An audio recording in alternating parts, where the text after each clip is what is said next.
Hello student, कैसे हैं भाई आप लोग। चलिए, जैसे कि अपन स्टडी कर रहे हैं सेल क्लास 11th का चैप्टर से cell the unit of life, जिसमें हमने देखा कि सेल जो होती है फंडामेंटल यूनिट भी है और लिविंग बीइंग्स जो होती है सेल से बनी होती हैं। और जो सेल्स होती है वो टू टाइप्स की होती है। एक होती है प्रोकैरियोटिक सेल्स जो काफी प्रिमिटिव होती है, इसमें किसी प्रकार का वेल डिफाइंड न्यूक्लियस नहीं होता है। वहीं जो यूकैरियोटिक सेल्स होती है वो काफी डिफाइंड होती है, इसमें प्रॉपर न्यूक्लियस होता है। इसके अलावा हमने एक बताया था कि सेल्स का ओवरव्यू के बारे में हमने स्टडी की थी कि एक सेल्स यूकैरियोटिक सेल्स में क्या क्या सेल ऑर्गेनल्स प्रेजेंट होते हैं। कुछ ऐसे सेल ऑर्गेनल्स होते हैं जो मेम्ब्रेन बाउंड होते हैं, वही कुछ ऐसे सेल ऑर्गेनल्स होते हैं जो आपके मेम्ब्रेन बाउंड नहीं होते। जैसे कि हमने बताया था कि आपका सेंट्रियोल है और राइबोसोम्स है।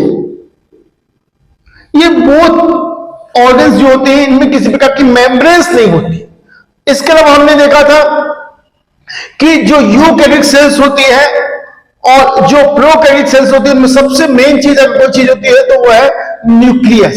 इसमें न्यूक्लियस सेंटर में होता है, मेम्ब्रेन से कवर होता है, न्यूक्लियस मेम्ब्रेन से कवर होता है और उसके अंदर जो होती है आपका जेनेटिक मटेरियल होता है। वहीं जो आपका प्रोकैरियोटिक सेल्स होती है उसमें न्यूक्लियस मेम्ब्रेन नहीं होती है और उसके जो न्यूक्लियस के अंदर जो मटेरियल्स होता है डीएनए या आरएनए जो भी मटेरियल्स होता है वो आपका क्या होता है, सस्पेंडेड होता है प्रोटोप्लाज्म। आज हम देखेंगे सेल का साइज और शेप। इधर पे हम दोनों सेल के बारे में स्टडी करने वाले हैं। हम देखेंगे यूकैरियोटिक सेल जिनका लगभग जो डायमीटर जो होता है 10 to 20 मिली माइक्रोन के आसपास होता है। हम देखते हैं कि जो आरबीसी होती है, रेड ब्लड कॉर्पसेल्स होती है, उसका diameter according to NCERT 7 milli micron के आसपास होता है। और सेकेंड चीज क्या होती है, एक एग्जाम्पल दिया है ऑस्ट्रिच। ऑस्ट्रिच का एग जो होती है सबसे बड़ी सेल होती है। जैसे नॉर्मली हम मुर्गी का एग लेते हैं, ऐसे 12 एग को मिला के हम एक ऑस्ट्रिच का एग बना सकते हैं। ये इसका साइज इतना बड़ा होता है।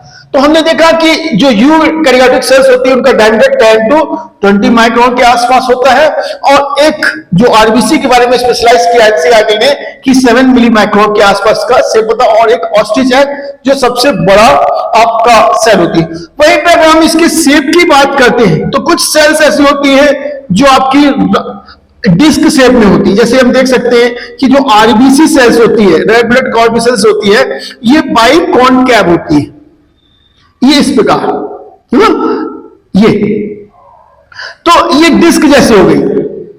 वहीं पे कुछ सेल्स होते हैं जैसे हम डब्ल्यूबीसी की बात करते हैं, ये राउंड शेप में हो सकती है और कुछ क्या होती है आपका इरेगुलर होती है, अमीबॉइड शेप में होती है। कुछ ऐसी हमारी स्किन में या बॉडी में दूसरे जो ऑर्गन्स होते हैं, कुछ ऐसी सेल होती है जो कॉलमनर शेप में होती है, एपिथेलियम सेल्स। ये एपिथेलियल सेल जो होती है कॉलम शेप में होती है, देखिए इलोंगेटेड सेल्स हैं और इनमें न्यूक्लियस दिखाई दे रहा है। कुछ ऐसी सेल्स होती है स्टार शेप, जैसे हम देखते हैं आपका जो न्यूरॉन सेल्स होती है, नर्व सेल्स जो होती है वो स्टार शेप में होती है। हम प्लांट की बात करें तो प्लांट में हमारे पास दो एनसीईआरटी ने मेंशन किया है। एक ट्रैकिड्स, अपन जानते हैं कि जो जाइलम्स होते हैं वो कंडक्टिंग टिश्यू होती है, वाटर को मिनरल्स को ट्रांसफर करने में हेल्प करते हैं। तो ट्रैकिड जो होती है हम देख सकते हैं इलोंगेटेड, थोड़ी सी लॉन्ग होती है। वहीं हम देखते हैं जो प्लांट में एक मेन टिश्यू होता है पैरेन्काइमेटस सेल्स से बना होता है, पैरेन्काइमेटिक टिश्यू। इसकी जो सेल्स होती है स्फेरिकल राउंड होती है और ये देख सकते हैं मेसोफिल, मेसोफिल की सेल्स राउंड सी। तो ये हमने कुछ यूकैरियोटिक सेल्स के शेप और साइज देखा जिसको एनसीईआरटी ने मेंशन किया। वहीं हम अगर प्रोकैरियोटिक सेल्स को देखते हैं तो प्रोकैरियोटिक सेल्स में हमारे पास देखते हैं कि जितनी भी प्रोकैरियोटिक सेल्स होती है, जैसे हम बैक्टीरिया की बात करते हैं, हम माइकोप्लाज्मा की बात करते हैं, है ना, हम आपकी दूसरे प्रकार की सेल्स की बात करते हैं। जैसे बैक्टीरिया तो बहुत सारे टाइप के होते हैं, है ना। कुछ बैक्टीरिया का नॉर्मल साइज जो होता है, ध्यान रखना है, 1 to 2 मिली माइक्रोन के आसपास होता है। लेकिन कुछ बैक्टीरिया इनका जो साइज होता है वो 3 माइक्रोन से 5 माइक्रोन के आसपास, यानी इतनी बड़ी तक हो सकती है। Is it okay? ये और जो इसका कुछ जो बैक्टीरिया का शेप होता है वो रॉड शेप में होता है। जैसे बेसिलस बैक्टीरिया, इनका जो शेप होता है ये रॉड जैसे होता है, ये ऐसे रॉड जैसे।